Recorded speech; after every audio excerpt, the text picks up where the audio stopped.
one that got away with, Rob?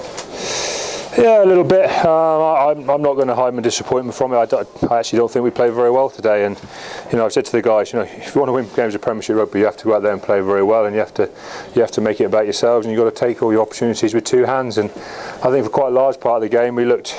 I thought to start with it was nervy. The amount of times we kind of quite some poor passes or lack of crispness, or we dropped a ball or whatever. But kind of as it wore on, you can't really say it's about nerves, because in the final period we kind of dominated possession and territory without really ramming home what we needed to. But as I said to the guys, we've got a break now of a week, and what we have to do is just reignite some of the intensity we were playing with just a few weeks ago.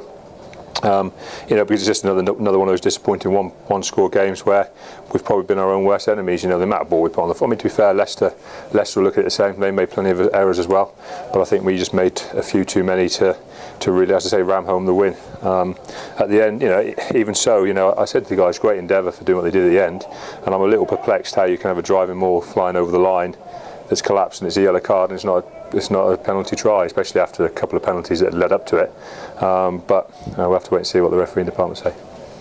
Were you concerned at half time, or do you think there was a problem with the wind? Yeah, I mean, I was concerned because I thought like I say, we looked a bit edgy and we were making some uncharacteristic mistakes. But I did think, I thought we'd come through it, and I think to a degree we did. But we had a couple of moments where we made some relatively basic errors. We got hurt, and then it becomes a pen, and Glos was just able to just keep pinning us away. I mean, the try they scored was a softer try as I think we've conceded all season, and they almost walked through us defensively.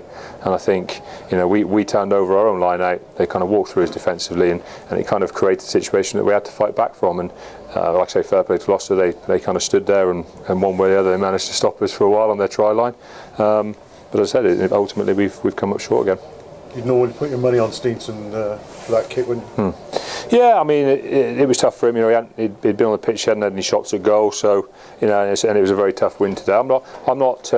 The Gareth missing a kick is not a big issue for me. It's a bit more how we needed to have a conversion in the last seconds to win the game. I'm more concerned about.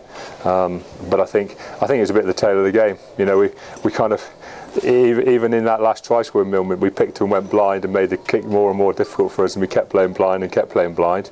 And it kind of showed where we were a bit, really. With a bit more focus, that kind of sums us up. Because with a bit more focus, you'd have been heading towards the post to try and score.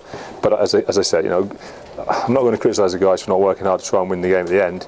But I am going to have a strong hard word with a few of them just over the quality of a fair bit of what we did. Do you sort of see Europe drifting away from you, whatever it might be? Or? Well, it's just getting tougher, isn't it? I mean, obviously, until you can't make it on the actual points, you've got to keep fighting for it. But I've just said downstairs, I'm more concerned with us getting back to the level of playing with intensity and the quality we play than I'm really about gathering points, because one thing leads to the other. And maybe what the guys were looking at a bit today was that the points were more vital, and whether that made us edgy and nervous, I'm not sure. But like I say, a breakaway for the guys will be good for them. They've had a pretty intense 4 or 5 weeks, and I say the key now is to come back fresh and make sure we're real fresh when we got to Worcester in a couple of weeks' time. Rob, thank you.